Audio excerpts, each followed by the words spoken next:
The Guardian. Hello and welcome to the Guardian Books podcast with me, Claire Armitstead. Today we're talking science and culture and how to bridge the divide between the two with scientists Richard Dawkins and Carlo Rovelli. Rovelli became an unexpected publishing success in 2014 with his book 7 Brief Lessons on Physics, a short introduction to the science of the very big and the very small that went on to sell over 1 million copies in 41 languages. His latest, Reality is Not What It Seems, grounds the cutting edge of contemporary physics in an intellectual tradition stretching back to the ancient Greeks. But first, we hear from someone who has been spreading the word of evolution since 1976. It's easy to forget that as well as being the high priest of atheism, Richard Dawkins is a pioneering scientist. His books have sold more than 8 million copies around the world, and he's the only evolutionary biologist to have 1.3 million followers on Twitter. When Dawkins came to the studio to talk to Richard Lee, he began by reading a passage from his latest collection of essays, lectures and articles, Science in the Soul. The illusion of design is at its strongest in the body shapes and behaviour patterns, the tissues and organs, the cells and molecules of individual creatures. The individuals of every species without exception show it powerfully. But there is another illusion of design, which we notice at a higher level, the level of ecology. Design seems to reappear in the disposition of species themselves, in their arrangement into communities and ecosystems, in the dovetailing of species with species in the habitats which they share. There is a pattern in the intricate jigsaw of rainforest, say, or coral reef, which leads rhetoricians to preach disaster if but one component should be untimely ripped from the whole. In extreme cases, such rhetoric takes on mystical tones. The planet is the womb of an earth goddess, all life her body, the species her parts. Yet, without giving in to such hyperbole, there is a strong illusion of design at the community level, less compelling than within the individual organism, but worth attention. The animals and plants that live together in an area seem to fit one another, with something like the glove-like intimacy which the parts of an animal display as they mesh with other parts of the same organism. A cheetah has the teeth of a carnivore, the claws of a carnivore, the eyes, ears, nose and brain of a carnivore, leg muscles that are suitable for chasing meat, and guts that are primed to digest it. Its parts are choreographed in a dance of carnivorous unity. Every sinew and cell of the big cat has meat-eater inscribed through its very texture, and we can be sure that this extends deep into the details of biochemistry. The corresponding parts of an antelope are equally unified with each other, but in pursuit of a different route to survival. Guts designed to digest plant roughage would be ill-served by claws and instincts designed to catch prey, and vice versa. A hybrid between a cheetah and an antelope would fall flat on its evolutionary face. Genetic tricks of the trade cannot be cut from one and pasted into the other. Their compatibility is with other tricks of the same trade. Science in the Soul collects pieces written for websites, newspapers and magazines alongside with speeches given at various public events. Do scientists have a duty to speak up in the public arena? I think they do. I think that, after all, it's the public who pay the bills. and so I think just from purely self-interest, scientists have that duty. But much more than that, of course, science is wonderful. And so, of course, we should want to tell the world about it. I think Carl Sagan said, when you're in love, you want to tell the world about it. And he was in love with science. Is that duty all the more strong in an era of climate change and Donald Trump and...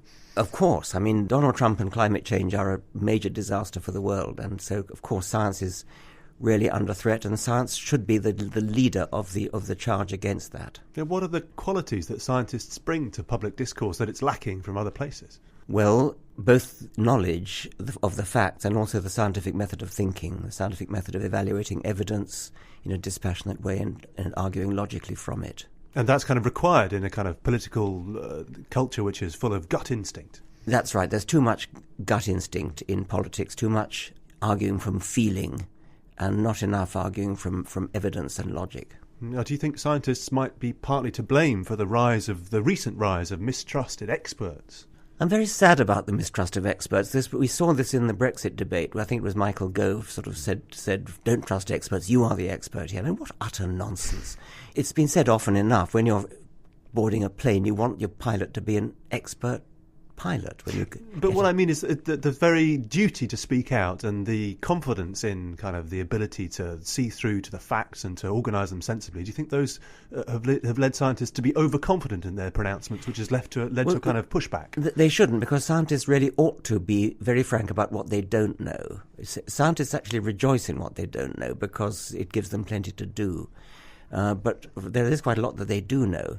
And above all, they have a method for finding out, which is what everybody should adopt. And telling the difference between the two different regimes. Yes. Yeah, absolutely. I'm wondering, one of the things that you speak up about in this Science in the Soul, in this collection, and you don't pull your punches either, is religion, describing it as an infection or comparing it to an addictive drug.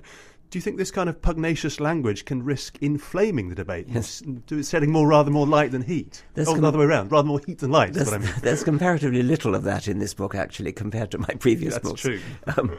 There is a certain amount of it.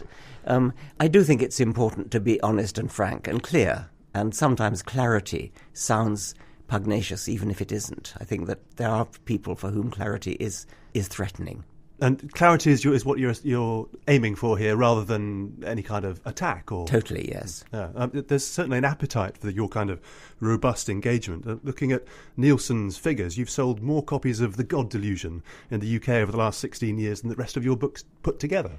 Is that so? Well, I didn't know that. Can I tell you something else, which is that there's an Arabic translation of The God Delusion, which is not available. It's not official. I get no royalties from it. It's a pirate copy. It's a pirate copy, but it has been downloaded 10 million times. Blimey. Why do you think that people are so interested to hear your particular perspective on this debate? I'm not the person to answer that.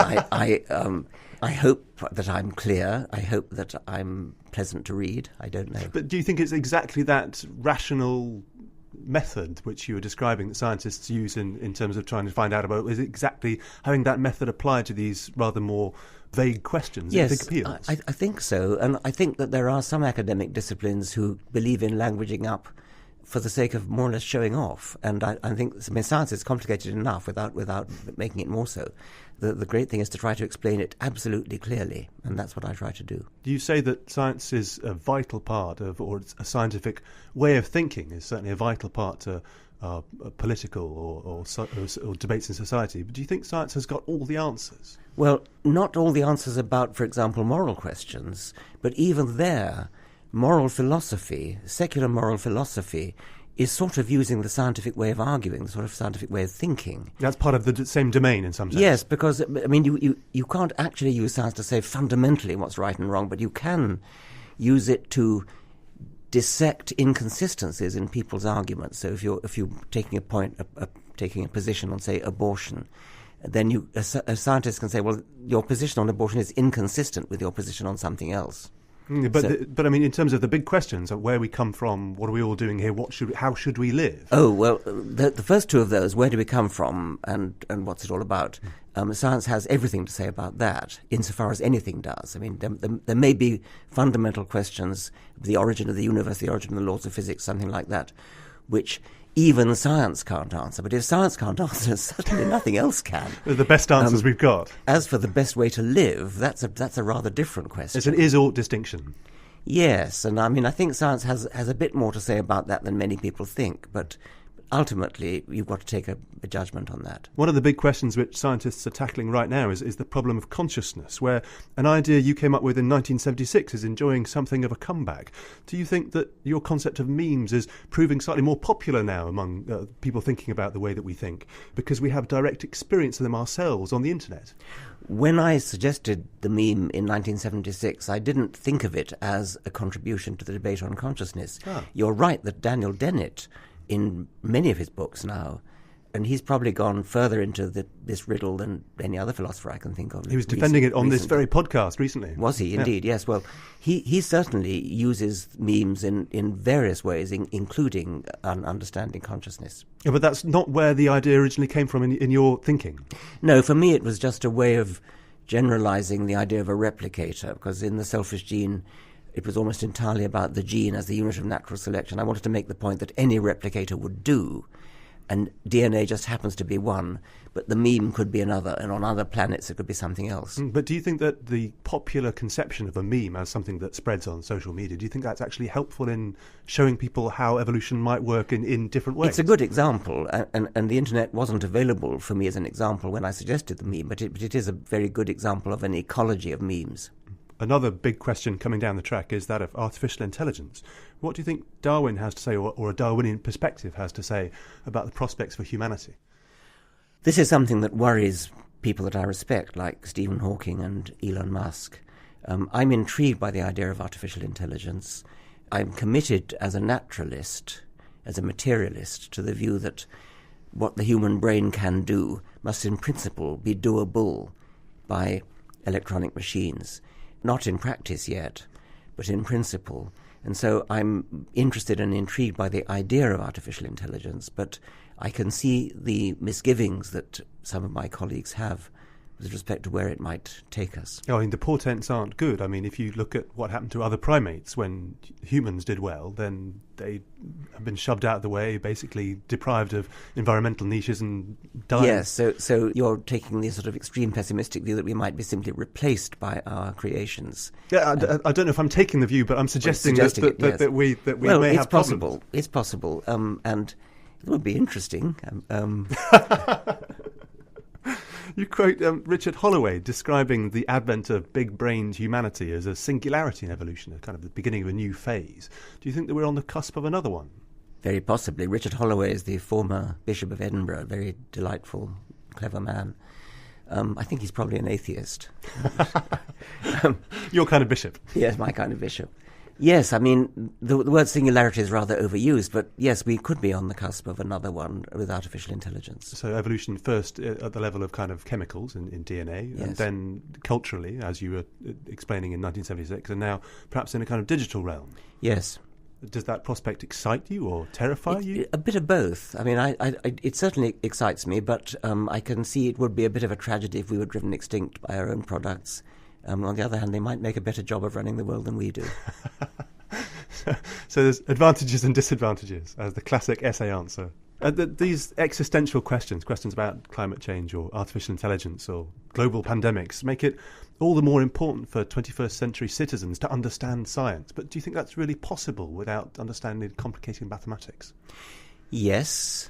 Certainly in biology, mathematics has an increasing role, but I mean, Darwin was a very poor mathematician, and you can still understand the scientific method, you can still apply the scientific method to important questions like the assessment of risk with only minimal mathematics. There's a certain amount of statistics that even Darwin... You need statistics, and actually Darwin had help from his mathematical son George on that.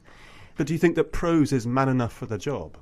John Maynard Smith once said a rather nice thing about me. He said that, as far as I can tell, Dawkins thinks in prose, and yet he doesn't seem to be making any mistakes. And yet. And yet, because he was, of course, very, very mathematical. I don't think we need to immerse ourselves in the very intricate details of mathematics, just as we don't, for example, I mean, I as a biologist can't understand modern physics. I can't understand quantum theory. But I appreciate what my physicist colleagues tell me. I know that what they do is subject to the same kind of peer review, the same kind of constraints and policing, really, as my own field. And so there is a kind of fellowship of science where we know enough to trust what other scientists are doing because we know that they are subject to the same constraints and limitations and methods as we are. You know, how the machine works, as it yes. were. You criticise in the book Steve Gould, who you say that he sometimes confused readers with what you call his poetic science. Do you think that's a danger, that scientific writers can sometimes confuse the waters? He was a superb at rhetoric, and I sometimes think he got carried away by his own rhetoric. For example, in his campaign, really, in favour of discontinuous evolution as opposed to gradual evolution, I think he muddled up at least 3 different kinds of discontinuity, which are nothing to do with each other. And in any case, none of them would have discomfited Darwin in the way that Gould thought it would. So you need to watch out when you're explaining something to a lay audience in prose. You need to watch out for getting carried away. That's right. I mean, I suppose I have my own purple passages, and you're absolutely right. You have to watch out not to get too carried away. And you say also that a scientist who pulls out all the rhetorical stops is regarded with at least mild suspicion. Has your own eloquence ever led your colleagues to be slightly suspicious of your ideas? I think what I said was not quite that. I think I said that a scientist who relentlessly advocates a point of view, right, like a lawyer, is regarded with It's true. suspicion. It's a comparison with the lawyer, exactly. Yeah, yes. So, for example, the theory of the aquatic origin of humanity has been advocated originally by Alistair Hardy in a rather tongue-in-cheek way, and then by Elaine Morgan. And Elaine Morgan was an extremely effective advocate, but in a way she was too effective because she bashed away at this particular point, and anything that went against it she would sort of discard. She was so passionately in favour of it. And so that's the sense in which a scientist who becomes too much of an advocate is regarded with at least mild suspicion. You need to always be dispassionate even about your own thoughts. Yes. A difficult act to pull off. It is difficult, and one of the disciplines of science is to try to put the opposite case, if you can, so that you can be more sure of the case that you are trying to make. Don't get too in love with your own theory. Richard Dawkins talking to Richard Lee. You're listening to the Guardian Books podcast. Carlo Rovelli is Professor of Physics at Aix-Marseille University, where he is the director of the Quantum Gravity Group. His latest book, Reality is Not What It Seems, places the work he and his colleagues are doing in the context of an intellectual journey that began in ancient Greece, taking in Newton, Einstein and Heisenberg along the way. Richard Lee met Rovelli among the bustle of the author's tent at this year's Hay Festival and began by asking him why he begins a book on quantum physics with Democritus in 450 BCE. Because I think that we understand better if we see things in perspective. A lot of modern ideas in physics are recent, but there are some crucial ideas that go back in time, and we understand the steps how we got to learn what we know by following the path, the steps through which this was achieved. Plus is a fantastic story. It's a beautiful story what happened through the centuries in our understanding of the world. So I think it's a story worth telling that was not being told yet. You begin with Democritus, who suggested that the world was not infinitely divisible, and you arrive at the same place. Yes, there is also a direct connection with Democritus, because Democritus is at the origin of the idea of the atomic structure of matter. Of course, Democritus' atoms are not the same as modern atoms, but definitely the trace of the modern idea of atoms goes back to Democritus, and his central intuition that matter is not continuous, cannot be broken an infinite number of times. At some point we get to the units of matter, was right. And it took very long to prove it, to find it, to convince everybody that that's the best way of looking at the world. In fact, it took 2 millennia. But it worked, and slowly we all got convinced he was right. But this old story is particularly crucial today because I think, and a lot of scientists like me think, that it's not just matter to be made of atoms, it's also space itself, and in a sense space and time themselves. So honor to Democritus. I mean, he was perhaps more right than what he even thought. As you move from these ancient insights to modern theories, you also map out a trajectory from results that are reliable to kind of current speculations, a journey which takes us almost to the edge of our knowledge and beyond. Do you think that scientists talk enough about what they don't know? Yes and no. I think that sometimes scientists make the mistake of not talking about what they don't know. And the mistake is to give an image of science as a solid cathedral of established truth instead of a moving enterprise where we're always scratching our head and not knowing what's going on.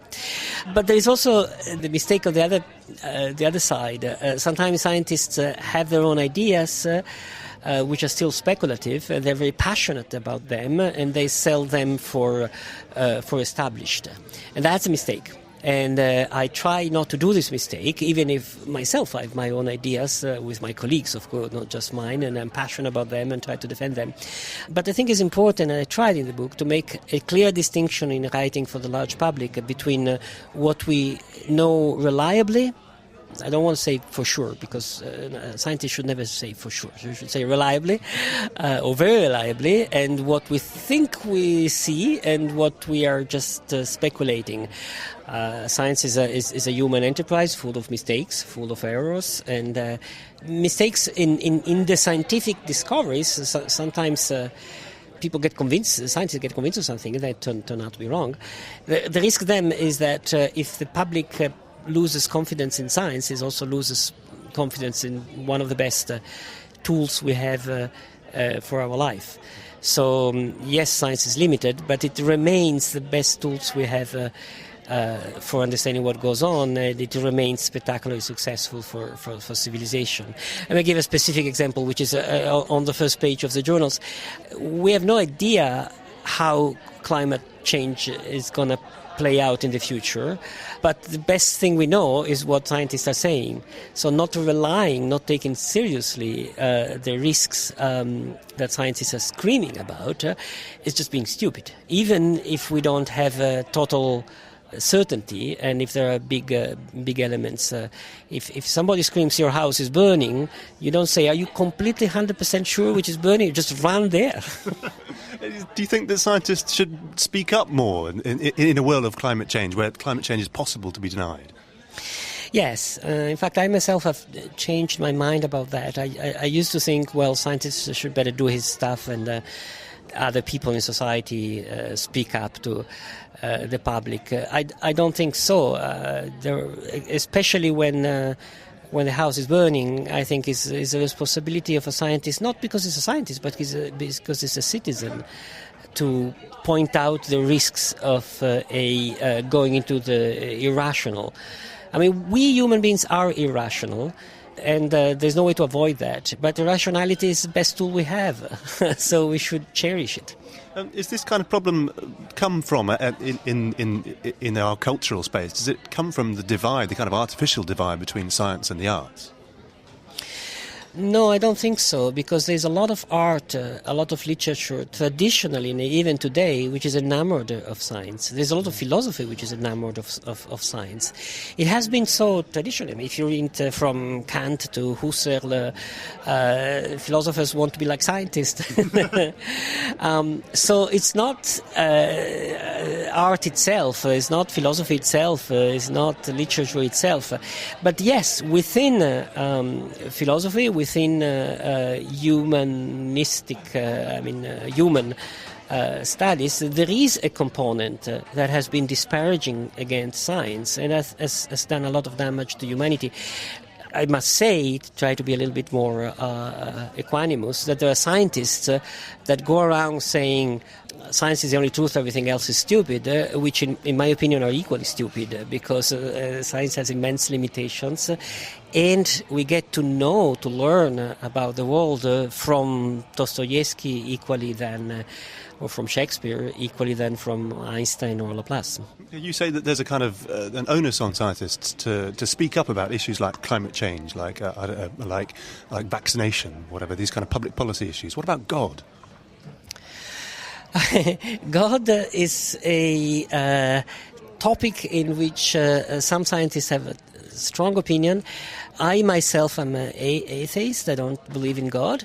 But I think that the discussion, science versus religion, in terms of God exists, God doesn't exist, misses the point. I think that religion is something deeply ingrained in what we are as human beings.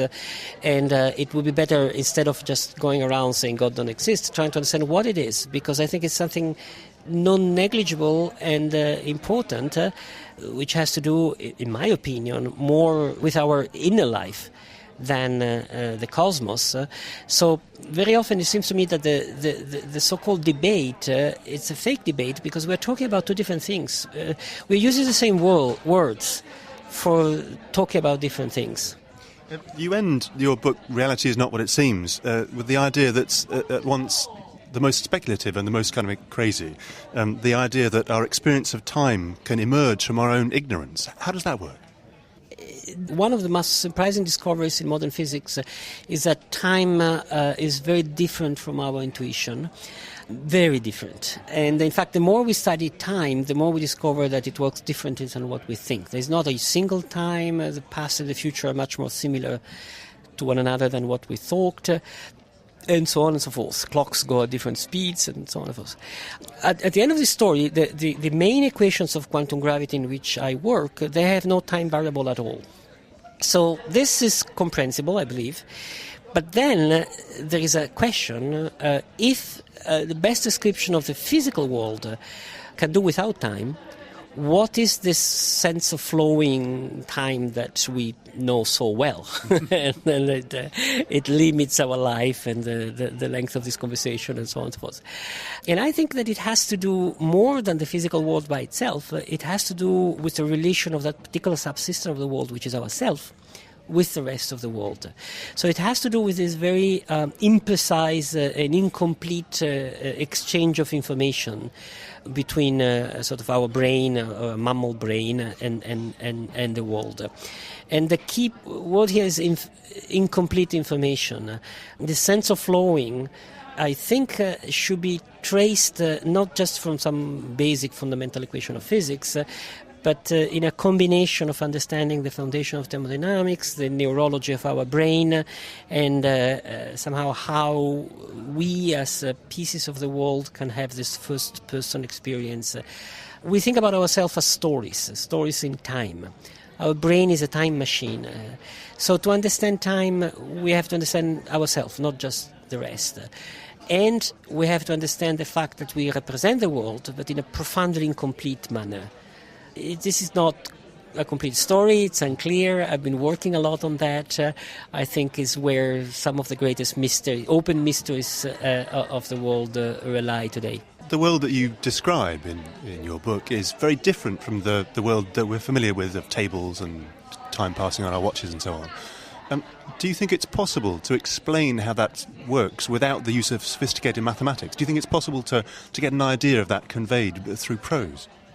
Yes, I definitely think. I think when we fail to do so is because we don't understand well enough what we think we have understood about the world. Quantum mechanics is so different to explain because we don't have clear ideas about quantum mechanics. One should distinguish the need of mathematics, experiments, etc., for making a discovery, for getting clarity, for proving ideas, for cleaning up our mind, from the simple understanding of something. If you read the book of Copernicus, it's an horrendously difficult and boring sequence of details, of little calculations, geometry, which you need 3 PhD to be able to follow. One in geometry, one in physics, astronomy, and one in ancient science. But at the end of the day, Copernicus has discovered that we are sitting on a stone which is not fixed in the middle of the universe, but is rotating on itself and around the sun. So it can be said.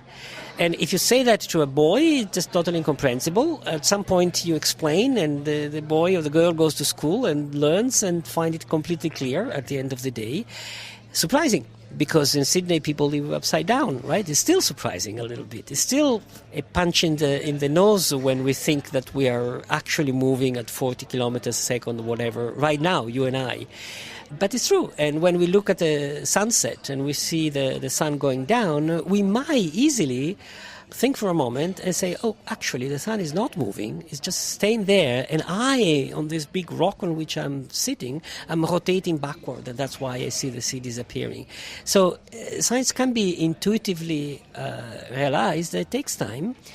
And I would say more than that. What we think is our common knowledge, understanding of the world, it's actually the result of a lot of scholarly and intellectual work in the past that has created what we consider common sense today. Common sense evolves, and evolves late a little bit, but following scientific discoveries, I think. That was Carlo Rovelli talking to Richard Lee. Reality is Not What It Seems is published in the UK by Penguin, while Richard Dawkins' Science in the Soul is published by Bantam. And that's all from us for this week. You can join the discussion on Twitter at Guardian Books or on the Guardian website. Just search for Guardian Books Podcast, which is also how you'll find us in your favourite podcast app. Next week, we'll be marking the 200th centenary of Jane Austen's death with a look at her most enduringly popular novel, Pride and Prejudice, with the comedian and author Sarah Pascoe and the historian Lucy Worsley. But for now, from me, Claire Armitstead, and our producer Simon Barnard, thanks for listening and goodbye.